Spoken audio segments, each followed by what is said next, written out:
Welcome to Game Dev at Home tutorials for Amazon Lumberyard. In this video, I will cover the basics of character building, including importing a character mesh and animations, creating a Geppetto character definition file, and creating a simple mannequin setup. Finally, we will import our character into a game level and play an animation fragment using a Lua script component. Let's get started. We're going to download our character assets, the rigged meshes, the skins, and the animations from Mixamo. Log into the website, select the Characters tab, and let's type Castle Guard.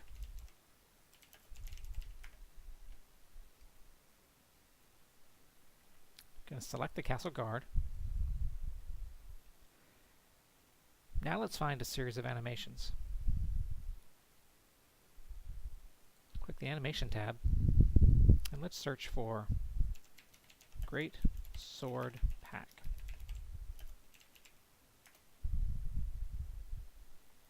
If you click the Great Sword Pack, the preview will begin to generate a series of animations applied to the character you've selected. To download the animation pack, click the Download button in the upper right-hand corner. Let's leave the settings at default and click Download.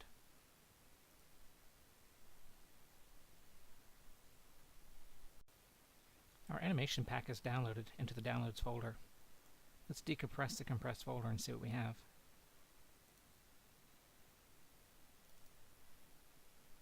You can see a series of FBX files.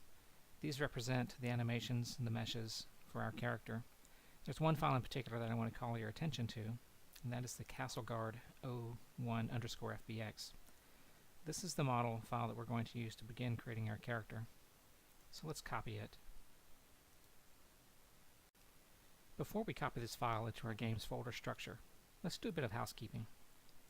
First, I'm going to navigate to my Lumberyard installation. We're going to use the Samples project. And in the Objects folder, there's a Character Models folder. Let's create a new folder. Let's call it Castle Guard.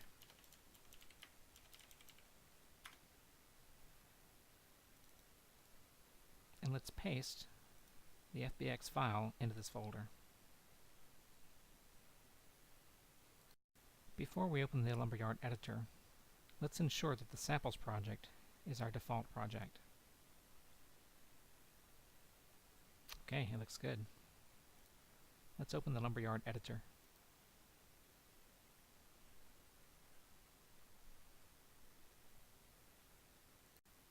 Here we are in Lumberyard. Let's open our test level. The first step in creating a character is to create a character definition file, and we use the Geppetto tool for doing that. So let's open Geppetto. We start a new character by saying New Character. And let's create the character in the Character Models Castle Guard folder. And let's call it Castle Guard.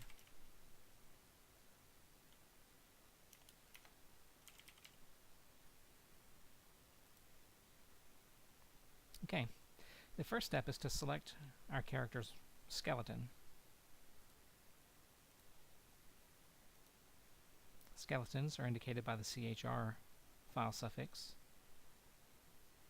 And let's add our skin attachment. We'll just call it skin. And then let's navigate to the geometry for our file, that is the skin file, and select it. And we'll see our character pop in. And it's already textured. Just give things a quick save. The next thing we want to do is we want to make certain that our skeleton list contains the skeleton for our model. So let's navigate here and save that. The result of this Geppetto configuration is a character definition file. The character definition can be used directly in the game level. Let's take a look at that. We're going to close Geppetto. We're going to navigate to our asset browser. And then you see this Castle Guard character definition file. You can actually drag this directly out into the game level. Let's rotate the character so that he's facing the sun. And let's zoom in a bit. And here our character is in the game level. But he has no animations attached. That's not very exciting, but you can see that the engine did create a component entity. Let's add an animation. Here we are back in the folder containing our unzipped animations from the Great Sword Pack. I want to find the idle animation here. And I'm going to make a copy of it. Now the reason I make the copy is because I want to change the name. I want to change the name to idle underscore ANIM. And there's a reason. By using the underscore ANIM naming convention, we're taking advantage of the assets processor naming convention functionality. And what that will do is when the asset processor detects the FBX file in the folder structure with that underscore ANIM name, it is going to extract only the animation from that FBX. So, we're going to rename this file. Let's copy it into our games folder structure. Lumberyard. Again, we're in the samples project. There's an animations folder. We're going to create a new folder. Let's call it Castle Guard. And let's copy our animation into there.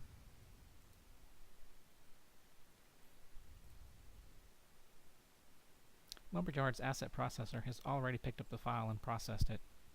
So let's open Geppetto one more time. What we need to do is we need to add an animation filter to the skeletons. So let's find our Castle Guard's skeleton, which is here. You can tell because it's the CHR params.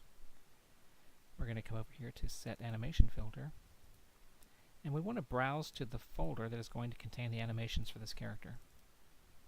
So that would be animations and Castle Guard.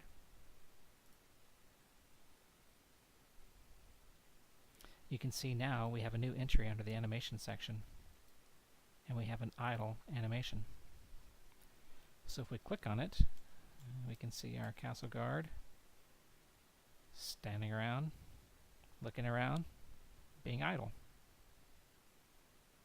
Let's give everything a save.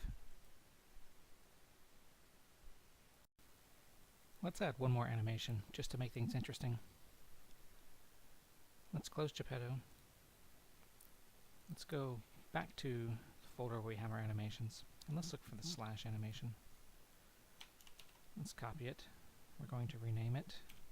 We're going to call it slash underscore animation.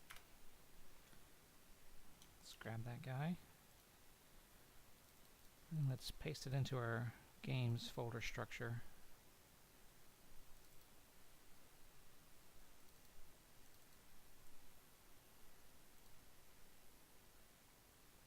Okay. We can see the asset processor is processing the file. Let's open Geppetto. And now we see a second animation. I see it's complaining here about the animation settings file. Let's create a new one and assign our skeleton and click save. Okay. Let's give everything a quick save and move on. At this point in the video, we're going to talk about the mannequin tool. The mannequin tool builds on top of Geppetto. It allows the ability to create blended animations, additive animations, and to create families of animations, such as a fast run, a slow run, or an injured run, and then to create smooth transitions between those families of animations. So we're only going to do a very basic setup. Let me show you how it works. Let's open the mannequin tool, and we're going to create a new preview file. We're going to call it Castle Guard.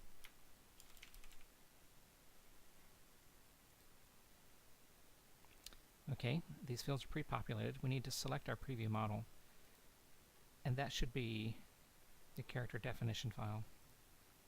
So let's go back into Objects, character model in character definition. And let's say create.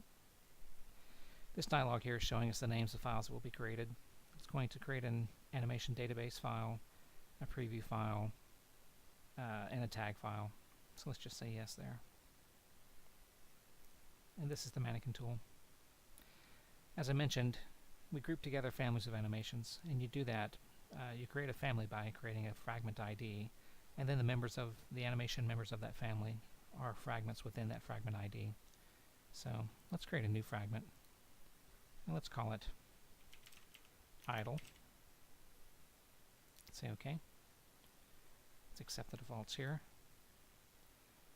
and we see a new idle animation fragment ID. Let's create a fragment within this, and we do that by creating a animation layer. Click here, and notice you get this real tiny menu over here and this open file icon. Let's grab this guy, and let's run down to our idle animation here.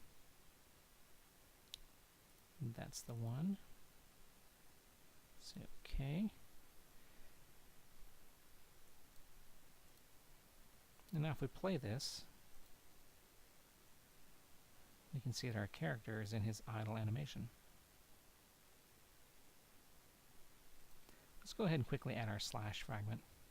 So again, we're going to go to new fragment, slash, we'll accept the defaults.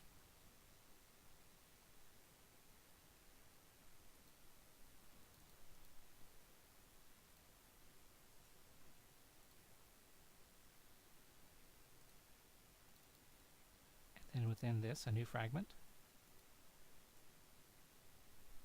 add a layer, and let's select our slash animation.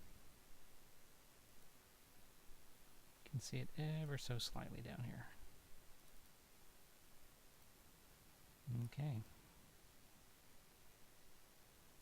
Okay, let's give everything a save here. Everything looks good. Save. Now let's go back into the game editor. Here we are back in the Lumberyard editor for the last step. That is to apply the components for mannequin and the mannequin context to our entity, and then to add a Lua script that's going to select and play one of the fragments from our animation database. So let's select on our Castleguard entity, and let's add the mannequin component. The only configuration necessary here is to select the character definition file, and that is the controller here. Now, let's add a mannequin scope.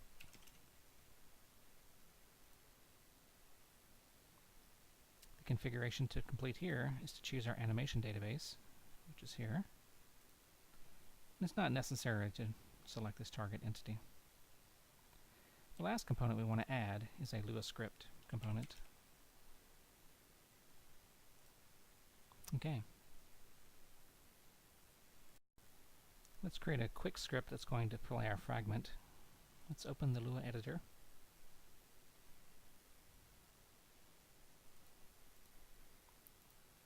Let's create a new file. Samples project, scripts. Let's call it animation controller. Okay.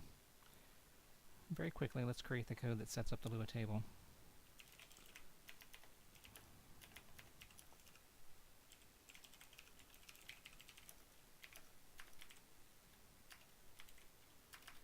And we're really only going to use two functions here. That would be the onActivate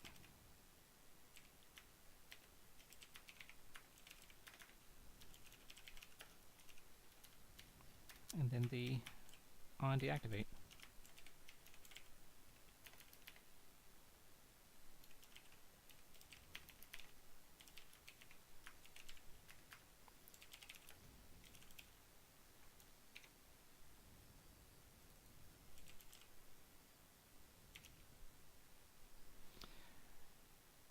adding the mannequin component to our component entity, it exposes the mannequin request bus, and that's the bus that we're going to use to make a call to play one of our fragments. So let's add some code to do that. It would be the mannequin requests bus dot event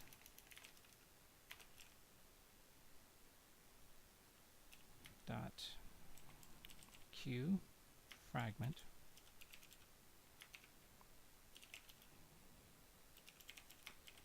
on this entity ID at a priority of 1. The string name of the event we want to play. Let's play idle. Just finish this out.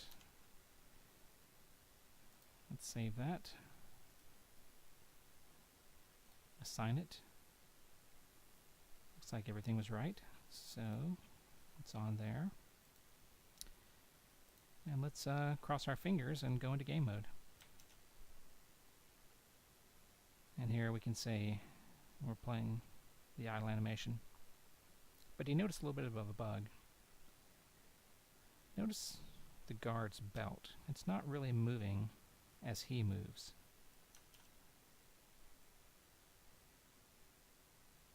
Yeah, let's fix that.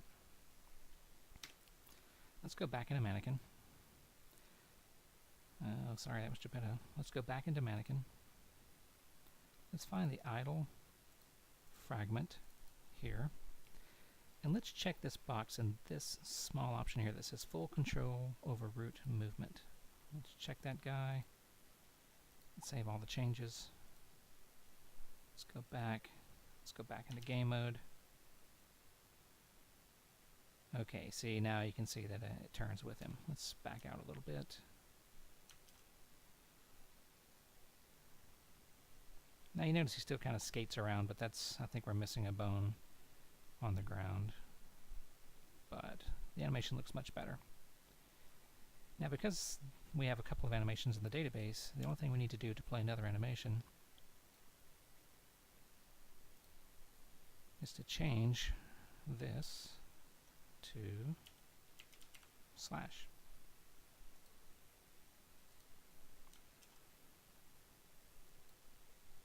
And here we go with our slash animation.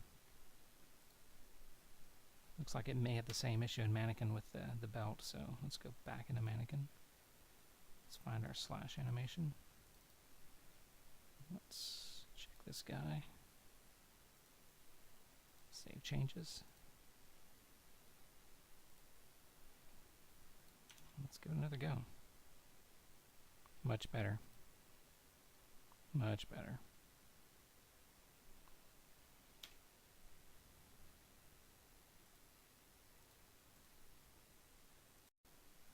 That's all for this video. Please check out the community-driven Slack channel. The link's in the video description.